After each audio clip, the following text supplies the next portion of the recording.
Doctor Yunus সাহেবকে এটা তো প্রতিকার করতে হবে। এরা এখনো ধরা পড়ে না কেন, পড়েনি কেন? আরো তো এরকম প্রচুর টাকাওয়ালারা বিভিন্ন জায়গায় তারা অবস্থান করছে এবং এরাই সমাজকে নানাভাবে কলঙ্কিত করবেন, সমাজকে নানাভাবে বিকৃত করবেন এবং এরা তা করছেন যাতে আপনার সরকারের বিরুদ্ধে সমালোচনা করা যায়, গণতান্ত্রিক আন্দোলনে যারা ছিল তাদের বিরুদ্ধে কলঙ্ক লেপন করা যায়। ভারত থেকে এই ধরনের ষড়যন্ত্র এখান থেকে যারা পালিয়ে গেছেন তারা কিন্তু এই কাজগুলোই করবেন। একজন ভদ্র মহিলা এখানে একটা চমৎকার বক্তব্য রাখছিলেন সংস্কৃতির উপর। আমাদের টেলিভিশনে যে নাটকগুলো দেখানো হয়, আমরা বিশেষ করে ভারতের যে নাটক আমরা এখানে দেখি বিভিন্ন চ্যানেলে, আমাদের ঠিকই বলেছে, আমাদের চ্যানেল অ্যালাউ করে না ভারতে।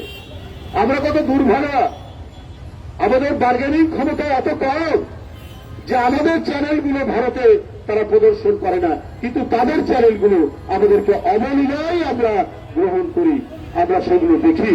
আমাদের এত শান্ত সুস্থিত এবং আমাদের সমাজ এত চমৎকার সমাজ, এখানে বাবা মা ভাই বোন আত্মীয় স্বজন নিয়ে আমাদের যে শান্তিময় এবং সৎ যে সমাজ, সেই সমাজকে বিকৃত করার জন্য আজকে যে সাংস্কৃতিক আগ্রাসন, যে কথা নিয়ে ভদ্রমহিলা বলছিলেন, একটা অত্যন্ত সত্য কথা, সেটা ক্রমাগত ভাবে শেখ হাসিনা এটাকে আশকারা দিয়েছে।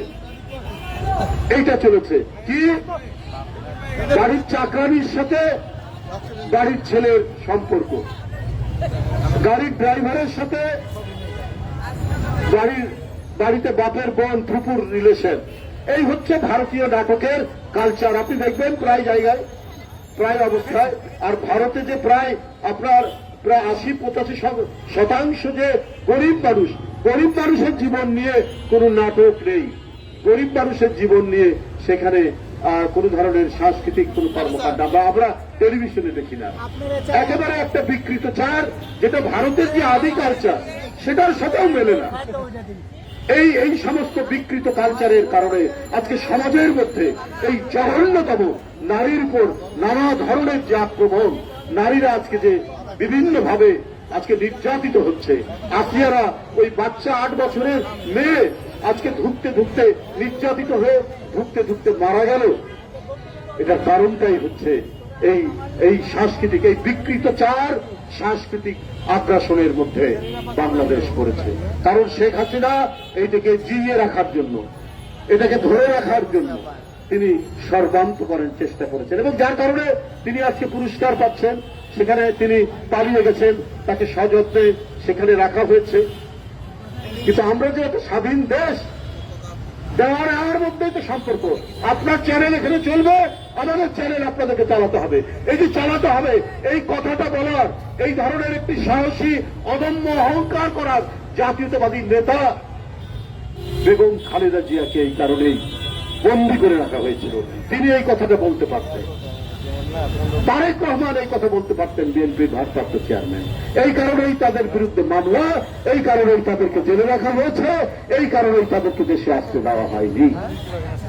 শেখ হাসিনা তো সেটা বলবেন না। ডক্টর ইউনূস সাহেব, আপনি প্রধান উপদেষ্টা, মানুষের বিশ্বাস আপনার উপর।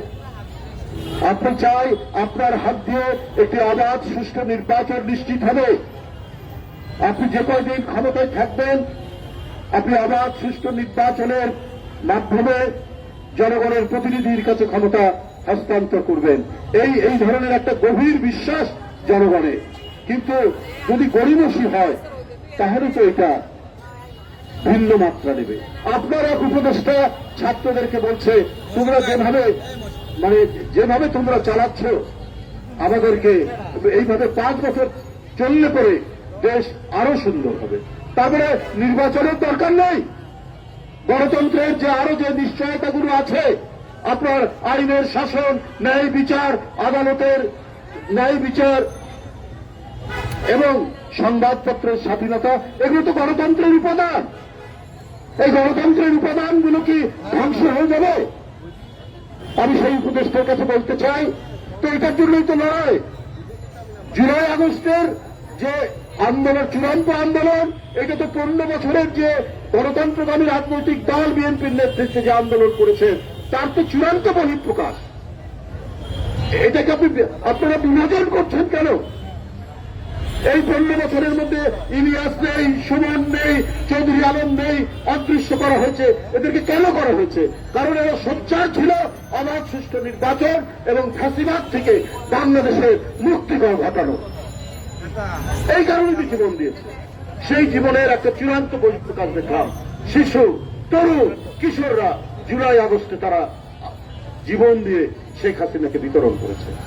তা আমরা উপদেষ্টা সাহেবদেরকে বলবো যে আপনারা এগুলোকে এই 15 বছর 16 বছরের আন্দোলন আর জুলাই আগস্টের আন্দোলনের মধ্যে বিভাজন রেখা তৈরি করছেন কেন?